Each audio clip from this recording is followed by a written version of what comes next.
పంపించేస్తేనే రాష్ట్ర ప్రజలు బాగుంటారన్నయ్య. వాళ్ళ కూటమి చంద్రబాబు నాయుడు గారు ఇందులో వచ్చేస్తే జగన్ గారు ప్రవేశపెట్టిన సంక్షేమ పథకాలు పక్కాగా అమలు చేస్తారండి. ఈయన అమలు చేసేది వాళ్ళు చేయట్లేదండి, అది చేత కదా. ఈ పథకాలు పక్కాగా అమలు చేయడం కోసం మా కూటమి అధికారం ఇవ్వండి, మా చంద్రబాబు నేను అమలు చేస్తాను. ఆ సంక్షేమ పథకాలు పక్కన పెట్టి దాంతోపాటు ఇంకా 10 రకాలు సంక్షేమ పథకాలు ప్రవేశపెడతానని చెప్పి చెప్పడానికి దమ్ము లేదు. ఇవి చేస్తారంట. ఈ చేయడం కోసం ఆయన అవసరం ఉందా మనకంటే? ఈ రకమైన భాష ఇంచుమించుగా 20 సీట్లు ఉన్నాయంటున్నారు.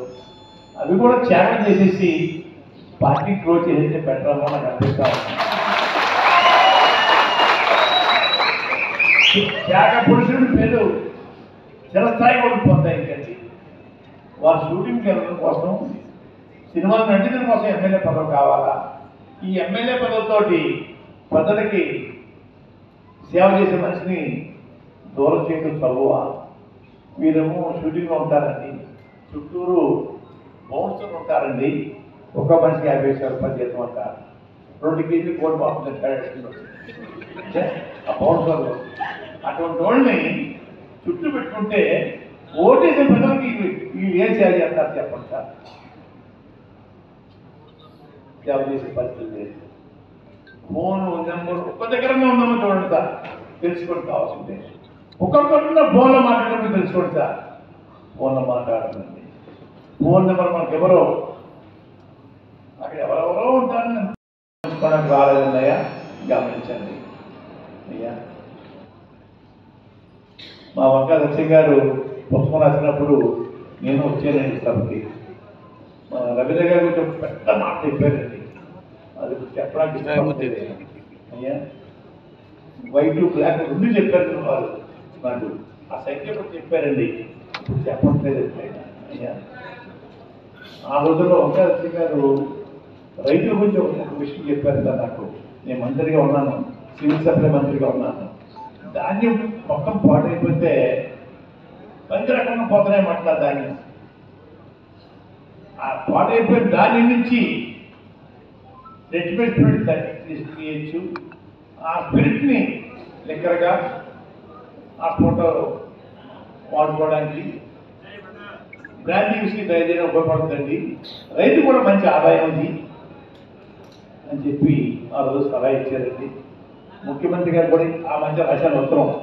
ముఖ్యమంత్రి గారు రైతులకి శాశ్వతంగా తడిసిపోయిన ధాన్యం అనే బాధ లేకుండా చేయడం కోసం జిల్లాకు ఒక యూనిట్ ప్రైవేటా ప్రభుత్వమా పెట్టించండి అయ్యా, రైతును ఆదుకోండి అయ్యా అని చెప్పి వారికి ఉత్తరం రాయడం జరిగిందండి.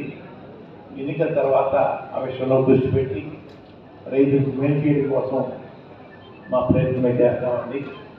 అలాగే చెరుకు పండించే రైతులు కూడా తగ్గిపోతున్నారండి. వారు కూడా ప్రోత్సహించడానికి కొన్ని పథకాలు ఉన్నాయి. అవి కూడా ఎన్నికల తర్వాత వాళ్ళు చెప్పి రైతుని ప్రోత్సహించడం కోసం, రైతుకి సబ్సిడీ మీద రుణం, ఖర్చు మీద ఖర్చు కాకుండా అతను పండించే పంట మీద ఎక్కువ ఆదాయం వచ్చే మార్గాలు చెప్పాలి లేదు. మీకు చెప్తే నేను అందరూ కలిసి ముఖ్యమంత్రిగా చెప్పి రైతు బాగా బలంగా ఉండేలాగా మనందరం కృషి చేద్దామండి. ప్రేమతో పెంచారు ఈరోజు సభకి. అందరూ శ్రద్ధ వచ్చి కోరుకునేది మన జగన్మోహన్ రెడ్డి గారు పెట్టిన ఎమ్మెల్యే అభ్యర్థుల్ని, ఎంపీ మీకు కర్ఫ్యూ విధించలేదు కదా, నేను అడ్డుపట్టలేదు కదా, నేను చేతకానవాడిని, వయసు పెరిగిపోయినవాడిని, అసమర్థుడిని, కూర్చుంటే లేవలేనివాడిని, మీరు చేయొచ్చు కదా, ఎందుకు చేయలేదు పడిగా? దానికి కూడా సమాధానం లేదండి అయ్యా. పిఠాపురంలో ప్రజలనండి లక్ష 1 మెజార్టీతో గెలిచారండి. 2 నుంచి 3 లక్షల ఓటు మెజార్టీగా గెలుస్తా అని చెప్పి 2-3 రోజుల నుంచి మళ్ళీ ప్రచారం జరుగుతూ ఉందండి. జగన్మోహన్ రెడ్డి గారు కోట్లాది రూపాయలు కమ్మునిచ్చి ఓటుకి ₹1,00,000 చొప్పున ఇచ్చి అక్కడ నన్ను ఓడించడం ప్రయత్నం చేస్తున్నారు.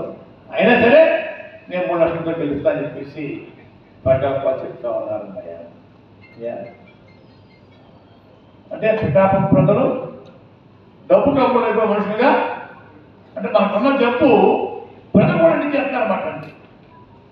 పూర్వం పంచగా ఉన్నట్టు వారు గెలిస్తే స్వచ్ఛమైన లిక్కరు తాగడానికి చేస్తారంటుంది ఆయన. స్వచ్ఛమైన లిక్కరు తాగడానికి అంటే అందరినీ తాగుబోతుంది చేస్తారన్నమాట. ఏదో స్కూల్ కట్టిస్తాను, బడి కట్టిస్తాను, రోడ్డు వేస్తాను, లేకపోతే వాటర్ ట్యాంక్ కట్టిస్తాను, పిల్లలకు ఉద్యోగం కోసం పరిశ్రమ పెట్టిస్తాను చెప్పాలి తప్ప స్వచ్ఛమైన లిక్కరు అధికారం వచ్చి తెస్తారంటున్నాయా. ఇది వారు చెప్పే మాటలు. అయ్యా మీరు అలాగా ఆ 20 సీట్లకి ముఖ్యమంత్రి అయిపోతారంట. ఎలా ముఖ్యమంత్రి అవుతారు సార్? చంద్రబాబు నాయుడు గారు వారి అబ్బాయి గారి చేత పాదయాత్ర చేయించారండి. దేనికోసం అండి? పవన్ కళ్యాణ్ ముఖ్యమంత్రి చేయడం కోసం చేశారు ఆ పాదయాత్ర. వాళ్ళ అబ్బాయి గారు పూర్తి చేసుకున్నారు. నేను ముఖ్యమంత్రి ముఖ్యమంత్రి ముఖ్యమంత్రి చెప్పేసి తన్నా